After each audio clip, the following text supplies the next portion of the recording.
Now let's talk about Mossad plan. Mossad का एक plan declassify हुआ साहब। ये मोसाद का प्लान क्या है?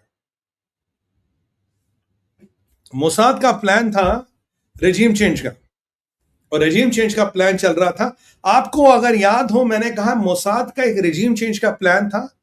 तीसरे स्टेप पे सीआईए ने को पता लगा, सीआईए ने ट्रंप को कहा, ट्रंप ने प्लान रुकवा दिया। याद है मैंने आपको बताया plan for a regime change, उसको रुकवाया गया। और वो तीसरे स्टेज पे था, ट्रंप को पता लगा, ट्रंप ने बोला नहीं नहीं रोको, we can't do this because we are trying to get the trust of Iran is well mister Trump, good luck to you, there is nothing called trust, there is only one called अल तकिया, that is what you were getting, swallowing and gulping down your throat. I mean, that's they were serving you all the time, and everybody was a player in the game. But I'm loving Marco Rubio for what he has done. I'm coming to that. तो अब क्या हुआ? अब यहां से परिस्थिति थोड़ी बदलती है। तो मोसाद ने अहमद नजाद को पकड़ा। अहमद नजाद से मिलने डेविड बार ने खुद गए थे, फॉर्मल मोसाद चीफ। कहीं मीटिंग सेट हुई और डेविड बार ने खुद गए। David Barnea wanted to recruit Mohammad Ahmadinejad to be the stamp president of Iran. इसको यूज करके रिजीम को टॉपल करना था और इसको एक ऑल्टरनेट बना के पेश करना था। पर जब आपको याद होगा, अहमद नजाद के तो घर पे बमबारी हुई थी। बॉस अहमद नजाद के घर पे बमबारी हुई थी बिकॉज अहमद नजाद को आईआरजीसी ने what you call house arrest रखा था। देवर आईआरजीसी के लोग जो उसको प्रोटेक्ट कर रहे थे। So what did Israel do? They went and killed all these people, let Ahmadinejad free. Ahmadinejad को धीरे धीरे प्रोजेक्ट कर रहे थे। फिर ये माना जाता है कि Trump said no, we don't want to go with this man due to whatever reason. CIA का असेसमेंट था, डीप स्टेट था, क्या था मुझे नहीं पता। आई थिंक सीआईए और deep state somebody played the game and the project was dropped. So in the meanwhile, Ahmad Najad भी थोड़ा hurt हुआ था, but that was only some cosmetic wounds to show कि भाई मैं भी हताहत हूँ। But all the guards in that complex were killed. Only one man survived, Mohammad Ahmad नजाद। तो ये मोसाद का सीक्रेट प्लॉट था to impose a rubber stamp government in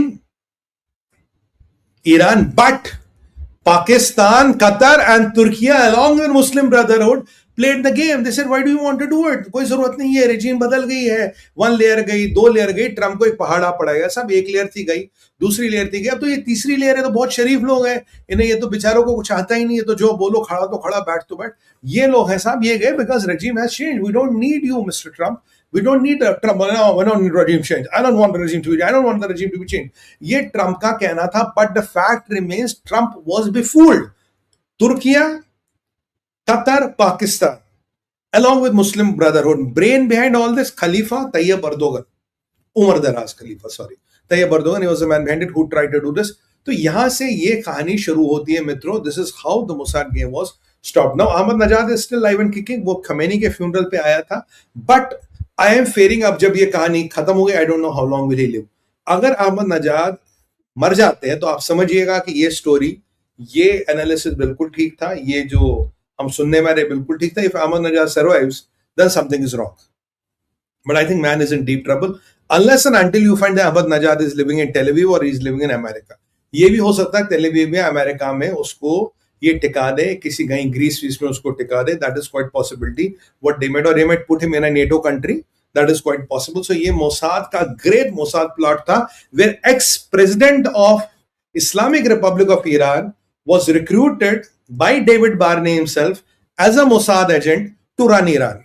आपको पता है कहानी, एक बार ईरानियों ने एक फोर्स बना, साहब ये मोसाद की वाट लगानी, मोसाद ने में बड़ा तंग कर रखा, करा बड़ा जना बना फोर्स, और एक टास्क फोर्स बनाए, मोसाद को ढूंढो पकड़ो ठोको, यानी डीपीटी, ढूंढो पकड़ो ठोको, जो इजराइल करता है। अगर हम भी मोसाद को ढूंढेंगे पकड़ेंगे ठोकेंगे, वेरी गुड। अब जब इजराइल, अब जो मोसाद को ढूंढो पकड़ने ठोकने की बात हुई, तो यहां क्या हुआ कि जो उस यूनिट का हेड था, जिसके इंचार्ज था, जिसको सारी फाइल्स दी गई, सारे सीक्रेट्स दिए गए, सारे एसेट्स दिए गए, पता लगा वही मोसाद का एजेंट निकला। और ये डॉक्यूमेंटेड हिस्ट्री है। He was the top secret agent of Mossad in IRGC, और अभी भी आईआरजीसी के अंदर दुनिया भर के मोसाद के एजेंट हैं जो हर इंफॉर्मेशन अमेरिका तक और इजराइल तक पहुंचा रहे। आपको क्या लग रहा है अमेरिकन को घंटा इंफॉर्मेशन पता है? Americans can know the information through Space Force and all that, but Americans will not know the information जो मोसाद को ग्राउंड पे मिलती है। ग्राउंड का इंटेल अब भी मोसाद लाता है। और देखिए ईरानियों ने कितना शाना काम किया था। प्राचीन में ये कुछ ट्रकों से कुछ मालवाल उतारा, They wanted Americans to go and hit Parachin, and they wanted Americans to let go Asfahan. Asfahan में ये काम कर रहे थे. But Americans are Americans, Israelis, they never, they कह रहे यार वहाँ प्राचीन में तो दो ट्रक ईंटों की उतरी, मुझे क्या करना है. बट जहां काम हो रहा था इस्फहान में, they went and hit the Isfahan. They go, boss, this is how it works. Geopolitics is always a game of thrones. तो ये साहब बड़ा इंटरेस्टिंग कारनामा मोसाद ने किया, और मोसाद मैंने कहा जो ईरानियों का ग्रुप था उसका हेड ही मोसाद का एजेंट था. ये बहुत बढ़िया बात हुई. चलिए अब आगे चलते हैं. सऊदी होतीस, क्या हुआ सुमित भाई? सऊदियों ने होतियों पर अटैक कर दिया साहब. Saudi has declared official war on Houthis, and Houthis have been hit by Saudi jets. और अब हमारे मुल्ला मुनीर क्या कर रहे हैं? ये अपने ये बॉर्डर पे, क्या अबे बॉर्डर पे जो संतरी का पोस्ट है इसको दे दो, ये निकम्मा जनरल है, वहीं खड़ा होगा. तो अब ये क्या हो गया, देखिए क्या हुआ. Iran wanted to increase envelope. मैंने आपको कल बोला ईरान ने सऊदियों का अटैक नहीं किया, और बहुत टाइम से ये था कि वो होतियों को यूज करेंगे. अब यमन के कुछ पार्ट में आप जानते हैं सऊदी रन मलेशियाज है, आप जानते हैं यूएई सपोर्टेड मलेशियाज है, और एक बड़ा हिस्सा होतियों के पास है, एक बड़ा हिस्सा सऊदी यमन की गवर्नमेंट के पास है. जो होतियों वाला कैप्टन जो सना थी, that is in control of Houthis. जो अदिन है, that is in control of the Yemenis government. और जो छोटा वाला पार्ट है इसमें मलेशिया है. आपको पीछे याद होगा सऊदी और यूएई की आपस में भिड़ंत भी हुई थी छोटे से तेल के रिजर्व पे, क्योंकि उसका मलेशिया वहां जा रहा था, उसका मलेशिया वहां आ रहा था. मैंने आपको वो समझा कौन किसका मलेशिया भिड़ंत क्यों हुई. You are very aware what the hell happened there, so I don't need to take you aware. So that is how complex Yemen is. Saudi intel को कुछ इंटेल आई, Saudi is preparing for a attack from Houthis, ये मैंने आपको बताया था. और problem ये है सऊदियों के पास जो तेल है वो यमन से लगते हुए क्षेत्र में है, और जो तेल का क्षेत्र है शिया डोमिनेटेड है, ये सुन्नी डोमिनेटेड नहीं. और जो खुमैनी था, नॉट खमेनी, खुमैनी भी सऊदी अरबिया से गया था Iran. So Khomeini basically was a Saudi who went to Iran and took over the power. अब यहां हूतियों ने पहले भी अटैक किया है. मदीना और मक्का जैसी जगह पे हूतियों ने पहले अटैक किया, पेट्रोल मिसाइल बैटरियां लगी, आप जानते हैं. तो ये सऊदी खुल के बोलते हैं भाई हमें इनसे अटैक का डर है. मोहम्मद बिन सलमान साहब कह रहे थे बहुत दिनों से यार यहाँ से प्रॉब्लम हो सकती, इसीलिए उन्होंने पाकिस्तान के साथ टाई अप किया. और ये पाकिस्तानी के जहादी क्या बोले जी, हिंदुओं को मदीना मक्का पे कब्जा करना है, इसलिए हमने सऊदियों के साथ टाई अप किया. भाई साहब ऐसी कोई हिंदुओं की मंशा नहीं, किसी हिंदू ने ऐसा कुछ कहा भी नहीं. ये सारी मंशा आपके होतियों की, और उन्होंने ये उल्टे सीधे काम की ईरानियों के कहने पे, यानी कि शियाओं के कहने पे ये हुआ है. आप हिस्ट्री उठा के देखिएगा, कोई भी देख सकते हैं. अब Mohammed bin Salman was bracing for this, कैसा होगा. एक इंटेल आती है, महान एयर का जहाज, महान इज द आपके ईरान का नेशनल कैरियर, वो सना के लिए जाता है. सना के लिए अचानक जो गवर्नमेंट है अदिन की, वो ईरान को बोलती don't interfere in our internal affairs, अपना जहाज वापस ले लो. भाई जब जहाज उड़ता तो यूजुअली परमिशन होता है, तो बोला अपना जहाज वापस ले लो, राइट. भाई अपना जहाज वापस ले लो. तो बट यहां क्या हुआ कि उन्होंने मना कर दिया. And in the meanwhile Saudis got triggered कि भाई इस जहाज के अंदर कुछ अच्छा पैसेंजर है. उस जहाज के लोग अंदर अंदर बैठे बोलते हैं death to America, death to Israel, death to America. वो ना वो गाना नहीं गाते, वो राम नारायण बाजा बजाता, death to America, death to Israel, वो सब चल रहा था. अब ये जब जहाज हवा में था साहब, तो सऊदीज तो सबसे पहले जो गवर्नमेंट थी उन्होंने जाके बमबारी की सना के एयरपोर्ट पे, क्योंकि जहाज को उतरना था सना. अब सना के एयरपोर्ट पे बमबारी हो रही, इतने में सऊदियों के जहाज है, उन्होंने सना के एयरपोर्ट पे बमबारी और की.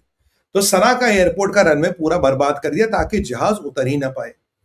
इतने में खबर आती एक जहाज रशिया ने भेजा है ईरान, उस जहाज के अंदर सारा कमांड कंट्रोल, इट्स बेसिकली जो अमेरिका का प्रेसिडेंट का डूम्सडे प्लेन है, समथिंग लाइक दैट. मुझसे एक टीवी शो पे किसी ने पूछा, मैंने कहा यार there is no plane like that. Russia के पास ऐसा जहाज, और ईरान के लिए तो बिल्कुल नहीं, पुतिन के पास होगा ये जहाज. कभी ये नहीं हो, ये प्लग एंड प्ले वाले जहाज नहीं कि तार जोड़ दूं और ऊपर चलने लगेंगे. So it's nothing like that. But ये जहाज आ रहा था सना. इस जहाज में टेक्निकली लोग भरे थे, पर जहाज के कार्गो में कुछ ऐसा था जिससे सऊदियों की ठक हो गई और जिससे अदिन की ठक हो गई, क्योंकि हूतियों के पास हथियार नहीं है. और मैंने आपको कहा था पिछले 6 महीनों से ईरान ना हथियार दे पा रहा ना पैसे दे पा रहा, पर अभी ईरान के पास पैसे भी आ गए और ईरान ने हथियार बेचना शुरू कर दिया. तो कुछ हथियार कुछ जा रहा था, और निशाने पे क्या है, सऊदी अरबिया के ऑयल फील्ड्स, और possibly even Mohammed bin Salman. I won't be surprised. अब मैंने आपको कल भी कहा था जब हिट लिस्ट की बात कर रहे थे, मैंने कहा अगर वो सऊदी पे अटैक करेंगे they will use Houthis to attack, they will not attack direct.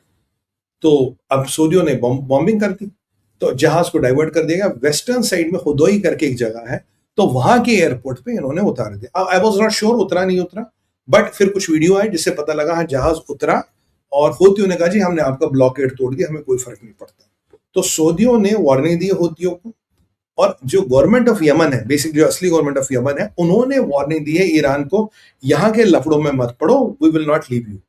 तो सऊदी की versus Houthi versus the government of Yemen, यहां एक लफड़ा शुरू होने वाला है, और यहां भी सेंटर पीस में ईरान है। ईरान के बाद जैसे पैसे है, they wanted to activate Houthis. Houthis क्यों? हूतीज को आप एक्टिवेट करोगे तो बारबन मंडेल एक्टिवेट करोगे, तो गल्फ ऑफ एडन में आप तंग करोगे। सो अभी आप स्ट्रेट ऑफ हॉर्मोज में तंग कर रहे हो। So if you want to really mess up things in Gulf of Aden and Bab el Mandeb, तो आपको हूथियों को हथियार देने पड़ेंगे। बट इसराइलियों ने ऑलरेडी एक व्यवस्था की है, उन्होंने एक छोटा सा कंट्री बना था सोमालीलैंड, सबसे जाके पहले इसराइल ने उसको रिकॉग्नाइज किया। क्यों? जैसे सोमालीलैंड को इसराइलियों ने रिकॉग्नाइज किया, now Israelis can manage Houthis if they try to do something in Gulf of Aden and Bab el Mandeb. तो बेसिकली बारबन मंडेल और गल्फ ऑफ एडन को लेके, इनफैक्ट अरबियन सी के पार्ट्स को ले, रेड सी के पार्ट्स को लेके ये सारा गेम था, रेड सी के पार्ट्स को लेके सारा गेम था। तो यानी कि जो प्रॉब्लम स्ट्रेट ऑफ हॉर्मोज में इतनी, मैं उसको इतना बड़ा करना चाहता हूं, ये ईरान का मंशा थी। और सऊदियों के तेल पानी को फूकना, कहता सऊदियों तुमने बहुत पैसा कमा लिया तेल पानी बेच के, हमारा तो तेल पानी हो नहीं रहा। वैसे आज ब्लॉकेड हो गया तो मतलब खाया पिया 4 आना, गिलास थोड़ा 12 आना वाली परिस्थिति हो रही है, कुछ मिलना ही नहीं, ब्लॉकेड तो ही गया आज। तो जहाज उतरा है, तो जहाज का कार्गो भी उतर गया है। सो सऊदी अरबिया ने, हमारे मोहम्मद बिन सलमान साहब ने वॉर डिक्लेयर की है। He has declared war on Yemen के Houthis, not on Yemen country. फर्क समझिएगा, यमन की कंट्री की गवर्नमेंट अलग है, हूतीज की गवर्नमेंट है। उसने हूतियों पे वॉर डिक्लेयर की है, और यमन की जो गवर्नमेंट है उसने ईरान को वार्न किया है। बेसिकली हूती शिया है, गवर्नमेंट सुन्नियों की है, मोहम्मद बिन सलमान सुन्नी है, ईरान शिया है। तो यहां आपको एक पूरा समीकरण समझ आया होगा। तो अब ये चीज एस्केलेट होने वाली, और ये हथियार आने के बाद they will try to do something.